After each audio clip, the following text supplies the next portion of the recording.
Cinema Tovino തൂക്കി അത്രേ ഉള്ളൂ, കത്തും. സിനിമാറ്റോഗ്രാഫിയൊക്കെ കിട്ടില്ലായിരുന്നു ബ്രോ. നല്ല പടം ബ്രോ, അടിപൊളി അടിപൊളിയായിട്ട് എടുത്തിട്ടുണ്ട് പടം. പിന്നെ ഒരു ഗസ്റ്റ് ഉണ്ട് പൃഥ്വിരാജിൻ്റെ, അത് സൂപ്പറായിട്ടുണ്ട്.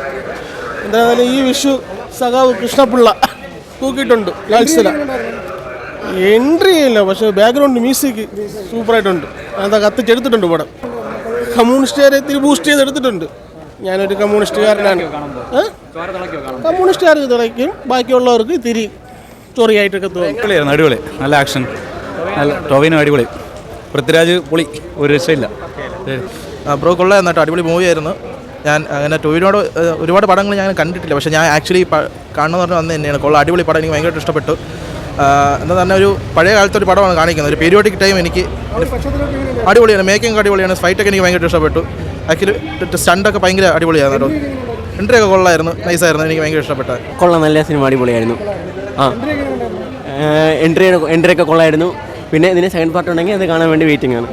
അടിപൊളി പടം, എല്ലാവരും കാണുക. നമ്മൾ ഇത്രയും നാളും കാണാത്തൊരു ടോവിച്ച് തന്നെയാണ് നമ്മൾ അതിലൂടെ കാണുന്നത്. പിന്നെ അതിനകത്തൊരു അൺഎക്സ്പെക്റ്റഡ് എൻട്രി ഉണ്ട് ഒരാളുടെ. മസ്റ്റ് വാച്ച് മൂവിയാണ്.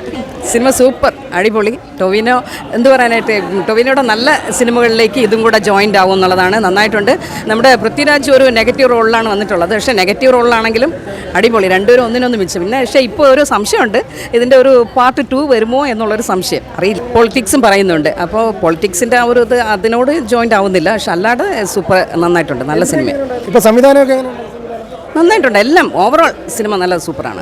അത് പറയണോ? പക്ഷെ ചെറിയ ചെറിയ അഭിനയമൊക്കെ കണ്ടപ്പോഴത്തേക്കും മോഹൻലാലിനെയൊക്കെ എവിടെയൊക്കെയോ ആക്ഷൻസിൽ ഉണ്ടായതുപോലെ തോന്നുന്നുണ്ട്. നമ്മുടെ പുലിമുരുകൻ്റെ ഒക്കെ ഒരു സ്റ്റൈലൊക്കെ ഉണ്ടായിരുന്നു, അടിപൊളിയായിരുന്നു. എന്തായാലും നല്ല രസമുണ്ടായിരുന്നു കണ്ടുകൊണ്ടിരിക്കാൻ. ടോവിനോയുടെ എൻട്രിയിൽ നിന്നും കാട്ടി ഒരു അൺഎക്സ്പെക്റ്റഡ് എൻട്രി ആ സിനിമയിലുണ്ട്. എന്തായാലും ആളാരാണെന്ന് ഞാൻ വെറുതെ പറയുന്നില്ല. എന്തായാലും ആ ഒരു അൺഎക്സ്പെക്റ്റഡ് എൻട്രിക്കായിരുന്നു തിയേറ്റർ കുറച്ചുകൂടെ ബഹളമൊക്കെ ഉണ്ടായിരുന്നത്. നല്ല രസമുണ്ടായിരുന്നു, അടിപൊളിയായിരുന്നു. നമ്മുടെ നിബ്രാസ് ആണെങ്കിലും ജോസൂട്ടി ആണെങ്കിലും ബാക്കി എല്ലാവരും അടിപൊളിയായിരുന്നു, ഒന്നിനൊന്ന് വെച്ച് തന്നെയായിരുന്നു. എല്ലാവരും നല്ല രസമായിട്ട് അഭിനയിച്ചിട്ടുണ്ടായിരുന്നു. അടിപൊളി, അടിപൊളി, സൂപ്പർ. ഇഷ്ടപ്പെട്ടു. അടിപൊളി തന്നെ, അടിപൊളി, നല്ലതായിരുന്നു. പൊളിറ്റിക്സ് ഉണ്ട്, പക്ഷെ എന്നാലും അത്ര വലുതായിട്ടില്ല. നല്ലായിരുന്നു, സൂപ്പറായിരുന്നു.